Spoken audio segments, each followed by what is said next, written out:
आज विद्रोही सांस्कृतिक चळवळीच्या वतीनं छत्रपती संभाजीनगरमध्ये आपण एक माझ्या दृष्टीने एक ऐतिहासिक पाऊल टाकतो आहोत।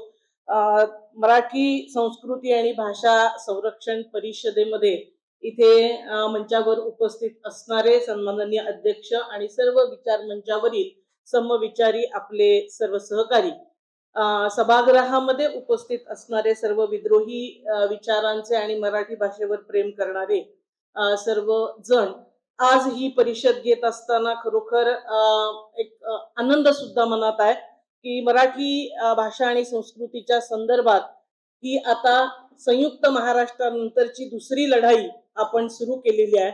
19व्या शतकात कुणीतरी गर्जना करत होतं आम्ही मराठी भाषेचे शिवाजी वगैरे वगैरे। मला वाटतं मंचावर बसलेले आणि मंचाच्या समोर या सभागृहात उपस्थित असणाऱ्यांनी या लढाईमध्ये आता हा निर्णय केला पाहिजे की मराठी भाषेचे आम्ही सर्वजणच शिवाजी आहोत आणि ही लढाई आम्ही नेटानं पुढे घेऊन जाणार आहोत। हा निर्धार काय करायचा, का करायचा याच्याबद्दलचं सविस्तर एक त्याच्या मागचं भाषेच्या वर्चस्वाचं राजकारण, सत्ताधारी वर्ग हे का करू पाहतोय, इथल्या सांस्कृतिक मातृ संघटना असा ज्यांचा उल्लेख त्यांनी केला, हे सगळे पट पवार सरांनी आपल्या समोर आता अत्यंत उद्घाटनाचं भाषण करत असताना सविस्तरपणे मांडलंय। आणि आपण या लढाईतले एक सैनिक म्हणून हेच सांगायला जमलेलो आहोत की संयुक्त महाराष्ट्रामधून आपण ही चळवळ एक भाषाची सुरू केली। भाषावार प्रांत रचना झाल्यानंतर मराठी भाषेचं राज्य हे महाराष्ट्र झालं पाहिजे, याच्यासाठी 105 हुतात्म्यांनी बलिदान दिलेलं आहे। आपण ज्या पक्ष संघटना आणि चळवळीचे विचारांचे वारसदार आहोत, आपले पूर्वसुरी या मराठी भाषेसाठी, मराठी भाषिक राज्यासाठी त्यांनी प्रसंगी जीवाचं दान सुद्धा द्यायला मागे पुढे पाहिलेलं नाही, हे आपण जाणतो। त्याच्यामध्ये जे सगळेजण सहभागी होते, म्हणजे ज्यांचा उल्लेख आपण सातत्यानं करतो की एक लाल बावटा कला पथक, म्हणजे आपण मराठी भाषेचा राज्य निर्माण व्हावं याच्यासाठी विचारांची आघाडी घेतली, याच्यासाठी आपण राजकीय लढाई केली, याच्यासाठी आपण एक सांस्कृतिक चळवळ सुद्धा गतिमान केलेली होती। लाल बावटा कला पथकानं संयुक्त महाराष्ट्राचा विचार हा महाराष्ट्राच्या कानाकोपऱ्यात पोहोचवलेला होता, तो गाण्यांच्या माध्यमातून, शाहिरीच्या माध्यमातून। आपल्याला हेही संयुक्त महाराष्ट्राच्या काळात दिसतं की संयुक्त महाराष्ट्राची चळवळ चालत असताना आपल्या दोन्ही कोटाच्या खिशामध्ये शेंगदाणे आणि गूळ घेऊन बाबासाहेब आंबेडकरांचे सर्वोत्तम अनुयायी म्हणून ज्यांना आपण ओळखतो ते कर्मवीर भाऊराव गायकवाड हे प्रचारासाठी निघालेले आहेत। क्रांतिसिंह नाना पाटील या सगळ्या सभा घेताना आपल्याला दिसतात, म्हणजे डांगे वगैरे सगळे मंडळी होतीच। तर हा लढा आपण कष्टातून निर्माण केलेला आहे। हे राज्य आपल्याला सत्ताधारी वर्गानं भीक म्हणून दिलेलं नाही, मराठी भाषिकांवर उपकार म्हणून महाराष्ट्र निर्माण झालेला नाही। मराठी जनता एकत्र आली, तिनं महाराष्ट्र राज्यासाठी प्रयत्न केले, लढवून मिळालेलं हे भाषिक राज्य आहे। आज प्रश्न त्या भाषा आणि हे भाषिक राज्य सुद्धा टिकवण्याचा आपल्या समोर एक आव्हान हे निर्माण झालंय आणि म्हणून त्याच्यासाठीची ही दुसरी लढाई महाराष्ट्र आणि मराठी भाषेसाठी आपल्याला करावी लागणार आहे। उल्लेख केला गेला की या संयुक्त महाराष्ट्राच्या चळवळीमध्ये जे अपवादान जे स्वातंत्र्य आंदोलनामध्ये नव्हतेच, आज मराठी बाजूला सारून किंवा तिचं महत्व कमी करण्यासाठी 3 भाषा सूत्र, मला खूप कसं तरी वाटतं त्रिभाषा सूत्र, म्हणजे आपण कुठली मराठी यांच्या सवयीने बोलायला लागलेलो आहोत। म्हणजे एक संस्कृत प्रचूर, पुन्हा उच्च जातीयांच्या वर्चस्वाची मराठी खरं तर आज शिकवली जाते। आपला संघर्ष ही मराठी, तुम्ही साधी मराठी, बोली भाषेतली मराठी याच्यासाठी सुद्धा चालू असताना शासन आज 3 भाषांच्या सक्तीचा मुद्दा पुढे आणताय आणि ज्याच्याबद्दल अत्यंत तपशिलात पवार सर बोललेत। 3 भाषा शिकवत असताना मराठी शाळांचं काय होणार, मराठी भाषेचं काय होणार, आणि त्यासोबत भाषाच जर तिचा लय झाला, क्षय होत गेला, भाषा क्षीण होत गेली तर मराठी संस्कृती सुद्धा लयाला जाते, हे आपण सर्वजण जाणतोय। म्हणून आपण या संघर्षामध्ये आहोत। आज घडतंय असं की जे मराठी भाषिक राज्यासाठी फार तीव्रतेने आंदोलनामध्ये नव्हते, ते त्यांचे आजचे कार्यकर्ते त्या विचारांची आजची लोक ही मात्र मराठी मारायला पुढे आलेली आपल्याला दिसतात. हा पेच आपण लक्षात घेऊन हे मराठीच्या बाजूने कधीही असू शकत नाहीत. हे मराठी संस्कृतीच्या, कारण मराठी संस्कृती म्हणजे ब्राह्मणी पितृसत्ताक संस्कृती असं जे लोक मानतात ते आज प्राथमिक शिक्षणामध्ये या पद्धतीचे शासकीय निर्णय घेऊन येताना दिसतात. हे आपण लक्षात घेतलं पाहिजे. एकीकडे संस्कृत प्रचूर उच्च जातीय वर्चस्वाची पुरुषी भाषा नको हे एक आंदोलन आपलं याच्या सोबत गेलं पाहिजे आणि त्यासोबतच मराठी ही जगली पाहिजे, ती समृद्ध झाली पाहिजे. जेव्हा मराठी बरोबर इंग्रजी माध्यम इंग्रजी शिकवलं पाहिजे भाषा म्हणून असं जेव्हा आलं 2000 सालचा उल्लेख झाला, त्याला विरोध करणाऱ्यांमध्ये विद्रोही सांस्कृतिक चळवळ होती हे अभिमानानं आम्ही आज सांगतोय. पण तेव्हा सुद्धा काय आपल्याला ऐकवलं गेलं, आजची आपली लढाई आपल्या लोकांचा सोबत सुद्धा होणार आहे. कारण की आपल्या लोकांचा जो एक समज करून दिलेला आहे पब्लिक कॉन्शियस म्हणून, तो काय आहे, इंग्रजी म्हणजे ज्ञानभाषा आहे आणि म्हणून इंग्रजी आपल्या मुलांना पहिल्यापासून आपण शिकवली पाहिजे. पण हे प्रश्न आपण विचारले पाहिजे आणि हे आव्हानही त्याच्यासोबत स्वीकारलं पाहिजे की जर इंग्रजी ज्ञानभाषा आहे तर मराठी ज्ञानभाषा का नाही, मराठी ज्ञानभाषा कोणी होऊ दिली नाही, हे प्रश्न आपल्याला उपस्थित करावे लागतील. आणि वेळ निघून गेलेली मला असं वाटत नाही. मराठी तुम्हाला ज्ञानभाषा करता येते आणि मला वाटतं आपल्या सर्वांचा सामूहिक प्रयत्न ही मराठी ज्ञानभाषा करण्याचा आहे. हा आग्रह सुद्धा आपण या परिषदेमधून धरतो आहोत. तिसरी गोष्ट, मराठीचा हा शासन निर्णय आपण त्याची होळी केली, मुंबईत आंदोलन केलं, आता या परिषदा आपण घेतोय. कारण आपल्याला एक माहिती आहे, आपल्याला समजलेलं सत्य आहे, सत्य कधी सुद्धा आपोआप सिद्ध होत नाही. सत्याच्या मागे एक ताकद, एक शक्ती उभी करावी लागते आणि सत्य आम्हाला आज हे समजलंय की आपल्या महाराष्ट्रामध्ये हिंदी किंवा कुठलीही तिसरी भाषा सक्ती ही जर पहिलीपासून करण्यात आली तर त्याच्यातून काय काय प्रकारची हानी होणार आहे.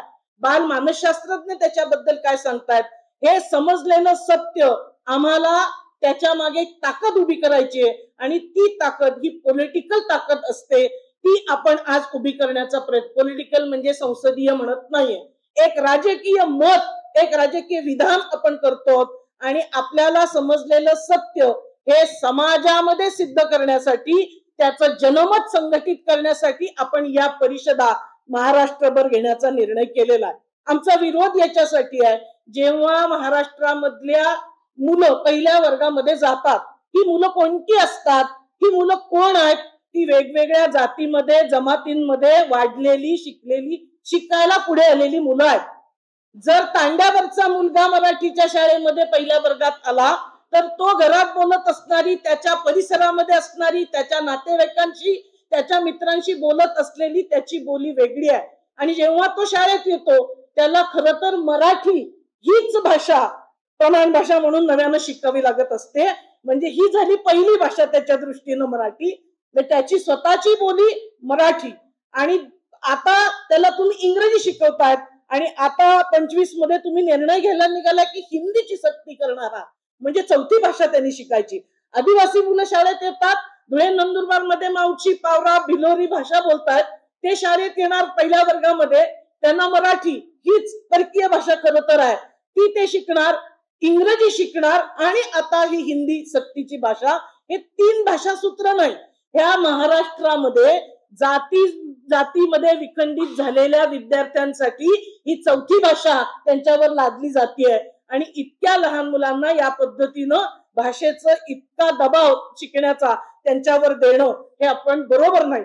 म्हणजे एकीकडे जातीची उतरंड आहे, डॉक्टर बाबासाहेब आंबेडकर म्हणजे ग्रेडेड अनइक्वॅलिटी, म्हणजे श्रेणीबद्ध विषमता म्हणजे जाती, पण आज भाषेची सुद्धा अशी उतरंड तयार केली जाते आणि सर्वात उच्चस्थानी काहीतरी इंग्रजी आहे आणि त्याच्या खाली ही, त्याच्या खाली ही, त्याच्या खाली ही.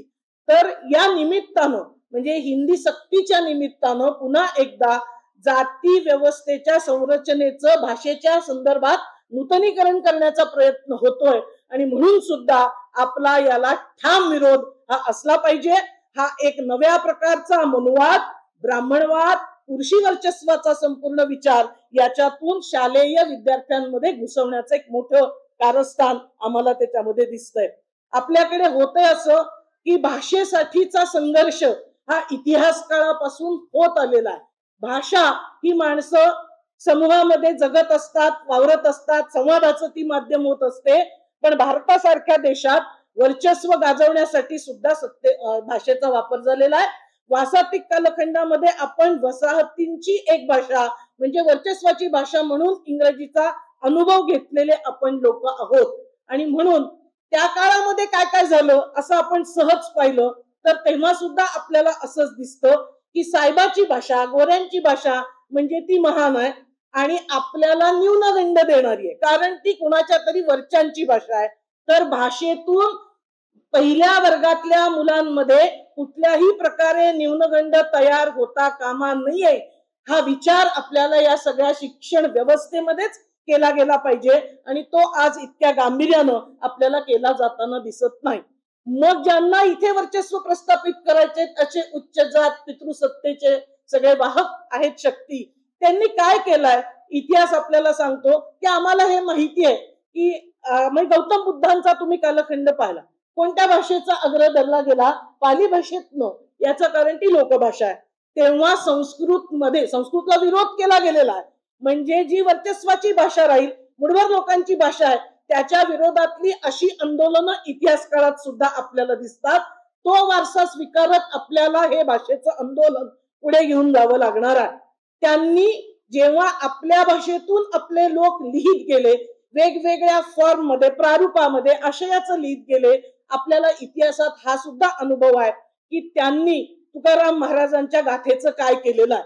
म्हणजे हे मराठी संस्कृती भाषा गाडण्याचे प्रयत्न ज्यांनी इतिहास काळापासून केले, त्यांचेच वारसदार नवे मनू आज महाराष्ट्राच्या सरकारमध्ये आहेत आणि ते असा 3 भाषा सक्तीचा GR घेऊन येत आहेत.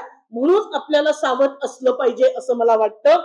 या सगळ्या याच्यामध्ये आपण हेही लक्षात घेतलं पाहिजे की सरांनी उल्लेख केला की विद्रोहींनी हे घेतलं आणि आपण आता स्वतः मुद्दे मांडतोय आणि आता त्यांचं रिॲक्ट करण्याचं, प्रतिसाद देण्याचं काम त्यांचं आहे.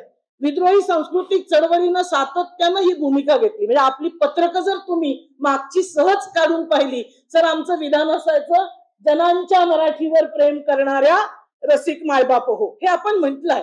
कोणती मराठी? तर जनांच्या मराठीच्या संदर्भात विद्रोहीने सातत्यानं भूमिका घेतली. आणि आज जे अखिल भारतीय वगैरे वगैरे बिरुद स्वतःला लावतात, म्हणजे ग्रंथकार सभेपासून त्यांचा खरं तर प्रवास सुरू झाला आणि अनुदान मिळण्यासाठी ज्यांनी स्वतःचं नाव अखिल भारतीय केलं, कारण की त्याशिवाय अनुदान देता येत नाही असं सरकारने त्यांना सांगितलेलं होतं. म्हणजे अनुदानासाठी स्वतःला मराठीचे काय काय म्हणतात ते, आम्ही हे आहोत सारस्वत वगैरे वगैरे अशा बिरुद्या घेणाऱ्या आम्ही साहित्यिक वगैरे, ही जी सगळी मंडळी तिकडे जमतात. आज मराठी भाषा काय प्रकारे संपवली जाते पवार सरांनी तपशिलात सांगत असताना, सर तुम्ही सांगा, एक तरी ठराव, एक तरी विधान या अखिल भारतीय वाल्यांकडून आलं का? या महाराष्ट्र साहित्य परिषदेनं काढलं का? या महामंडळानं काढलं का? अरे तुमची अवकात इतकीच की मलिदा बंद होऊ नये, मराठी मेली तरी चालेल, याला अखिल भारतीय आपण म्हणणार आहोत.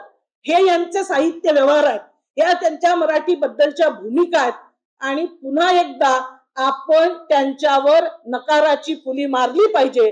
जी माणसं मराठी मारली जात असताना गप्प बसतात, अशांच्या ग्रंथकार सभांना आम्ही जाणार नाही, त्यांच्यात सहभागी होणार नाही. 19व्या शतकात महात्मा फुल्यांनी जी भूमिका घेतली, मला वाटतं या मराठी भाषेची हानी होत असताना, मराठी भाषा संपवण्याचं कटकारस्थान होत असताना आपण पुन्हा एकदा उच्च रवानं ही भूमिका घेऊयात आणि मराठी साहित्य संस्कृतीसाठी आक्रमकपणे म्हणजे आक्रमक विचारांनी होऊयात आणि अशा परिषदा आपापल्या भागामध्ये आपण संघटित करूयात. आपल्याला हे लोकांना समजून सांगितलं पाहिजे.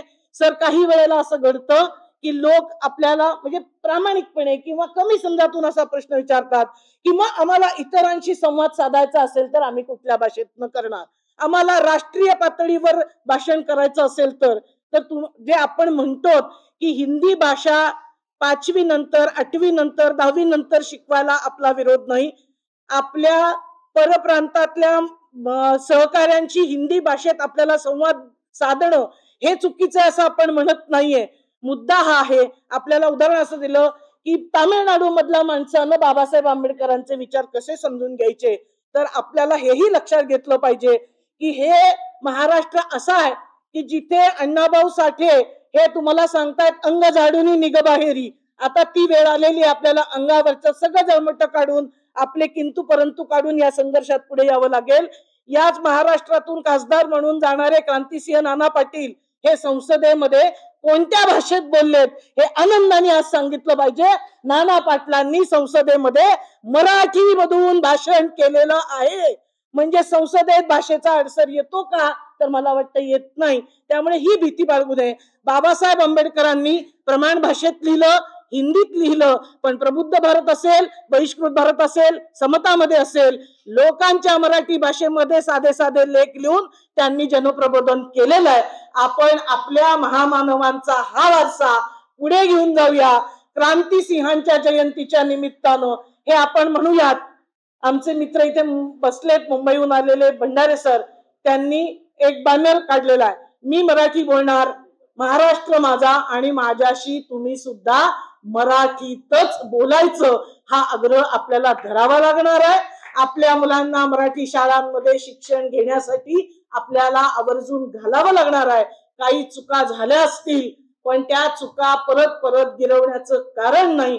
मराठी जगण्यासाठी, टिकण्यासाठी, समृद्ध होण्यासाठी आपण हर तऱ्हेनं इथून पुढच्या काळात संघर्ष करूयात आणि त्या सर्व संघर्षामध्ये विद्रोही सांस्कृतिक चळवळीच्या सोबत आपण सर्वजण असाल अशी अपेक्षा व्यक्त करते आणि इथेच थांबते. सत्य की जय हो.